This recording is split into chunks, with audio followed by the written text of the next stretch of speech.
All right, so we're in overtime here on the closing round for one more story. Um, so one of the things that happened that was not part of the plan originally with the consciousness deep dive, but that very quickly started to make sense, was the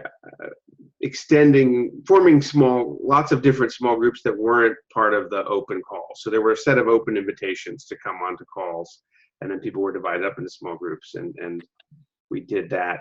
This is like these closing rounds, but we had them before that. Just going to start a timer here for myself. Yeah, it's time to begin. So I started, and the model is that other people would do this too, and that having these conversations could be just a really nice way to connect, either with a group of people that you're already working with, or a large network that could connect up to more of itself.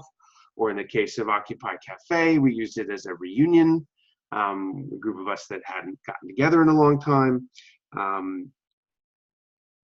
And each of those had their own sort of micro context for those conversations, in addition to the larger one.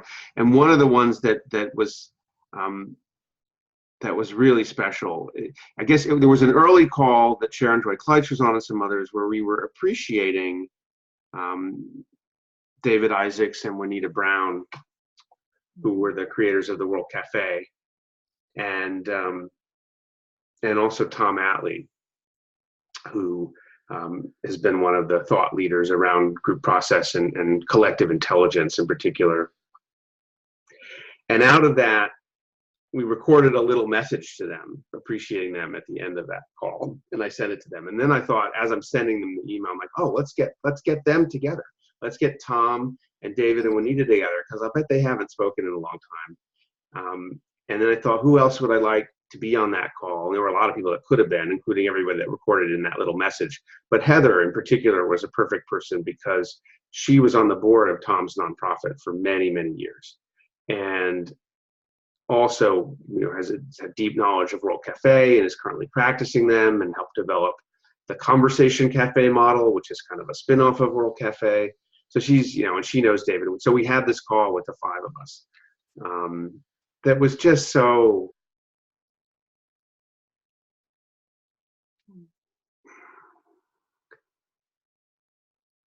it was like such a fine experience of dialogue, of connecting, of both the ideas moving around the group, but the heart-based connections, and just the value of being together, and validating the idea of just this being a good hook for this process for making these kinds of connections.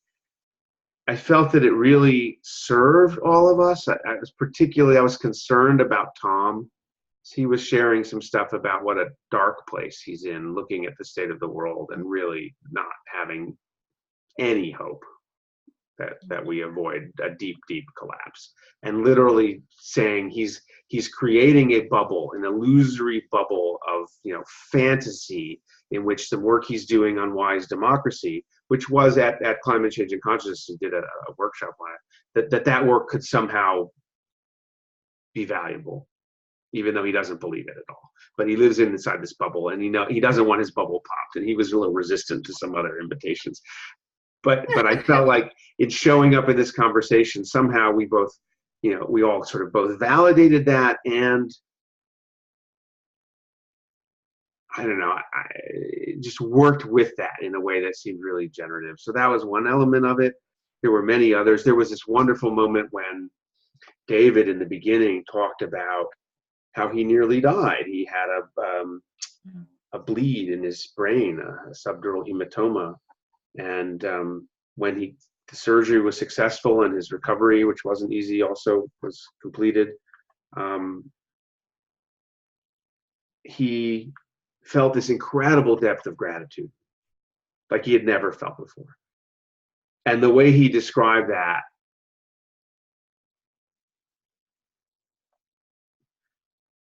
made me realize, the difference between the way that I feel things and what's possible. And I had moments like that, but I know how rare and precious they are. And being open to that level of feeling, has been one of the core messages that's been showing up over and over again, and particularly gratitude or feeling of aliveness, as being so essential in these times. And that these times, and particularly the grief, right? That if you allow yourself to go into that grief, that on the other side of that is the possibility of that incredible depth of feeling of joy and everything else. So that was just one of many sets of moments and insights in that conversation. And I mean, the other thing about it was that all of those people had a core role in my getting to this work.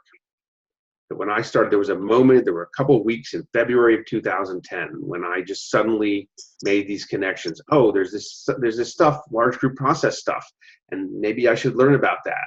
And it was Tom Atlee who was my first door to that. Why? Because of NBC, which we heard about earlier today too. Because he stayed with my mother in Texas at an NBC conference, because my mother has been steeped in NBC literally from its birth. She knew Marshall Rosenberg when he was creating the process at the University of Chicago back in the 70s, and saw early iterations of it that didn't work, and then how it evolved. And over the years, she supported it and taught it and helped others to teach it. So when I called her up and I said, who do you know who knows about large group process? It was Tom. And I get on the phone, and who's Tom? Who does he first connect me with? David and Juanita. So yeah, so it was really for me this sort of celebration of this whole set of things that had brought me into this wonderfully rich world of service. And it was also through Tom that I got connected to the 4 Years Go campaign. And that led to meeting everybody else probably that you heard me say that I knew that we heard so on this call. So, and including, the Fintorn stuff, that there's a direct line into that. And so it's just been this, so we talked about the mycelial mat before, it was just so present. So that's my story. Wow. Well, thank you, Ben. It's incredible how that happens, and how I've just been so inspired by happening to see that little snippet at PBS and picking this out of his whole conversation. So my mind has just been open, like nonstop, with ideas and creative thoughts, and just other connecting things that are coming my way just recently through information. And I haven't kind of got a grip on how all this is working as of yet, but I'll get it. I'll figure it out.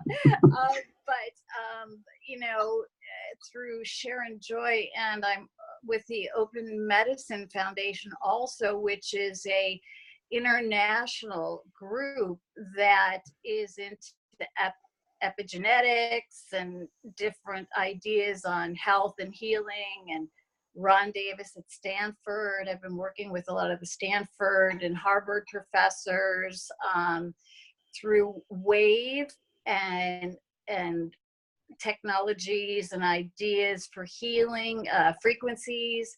What was the other one? Quantum belief of wave technology for healing techniques,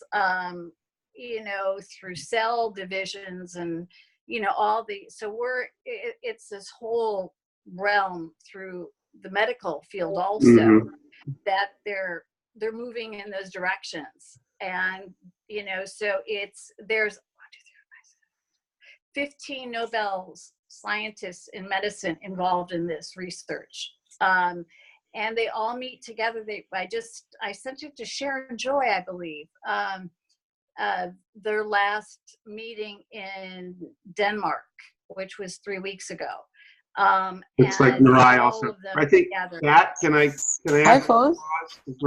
I think we're looking for short reflections on the story, and I'm open to hearing other things as well, but let's see if we can stay in that focus. And I just want to quickly name, though, that maybe there's some quantum entanglement going on, because the PBS thing you heard, you do know, right? That had nothing to do with my work.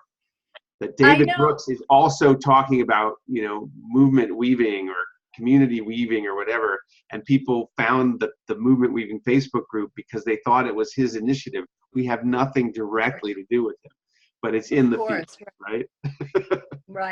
Right. So thank you for your story, and I'm glad all of it's going on. So I look forward to more. Okay.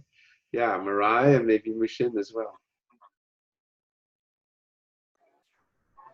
Yeah, I wanna do what I learned from Shulamith. Then listening to you, I got really plugged into the quality of gratitude. Both from you sharing about the gratitude experience that you had together, and also what I heard as the gratitude of yourself for the call, and the gratitude of all those who came today, and in regard to what you've been like holding, and of course everyone has participated in it and contributed to it, but you felt the containers so clearly and followed your vision, and I was really glad. It was fulfilling to me to, while I stepped out, but to hear what this had made possible for the people and how they were valuing it. And also for myself, I imagine that the journey out of the scarcity into a sense of enoughness is linked with experience of gratitude. So I will soon go for a late evening walk and really make that a gratitude walk. Also in regard to our work together, and I look forward to when we meet in July. Yeah, thank you. And certainly I have tremendous gratitude to you as one of the people that came on very early and validated this idea of conference weaving, to have it be a thing, so that when Stephanie showed up and learned about it, there was a thing she could get excited about, and we could build off of that, not to mention all the work you did in Now What and leading up to that. Mushin, I'm going to unmute you here on my end, see if you're still with us. Yeah, so Ben, the thing that hits me about you is how you have a deep appreciation for appreciative inquiry in the World Cafe, and that you're able to maintain, a practice in conversations that really continually opens up people without having expectations for yourself. And that's a rare quality to have as a person and to have as a professional. And so I've just been able to witness that over the years, how you continually keep opening up, open conversations without, having expectations or demands or any specific outcomes of any conversation. And just in some ways, that can be a very frustrating thing. And yet, you bring a lot of light and a lot of insights and a lot of connections together. So I really appreciate you, and that's kind of my check out and appreciation for what you do and what your passion is really about. So thanks. Thank you, my brother.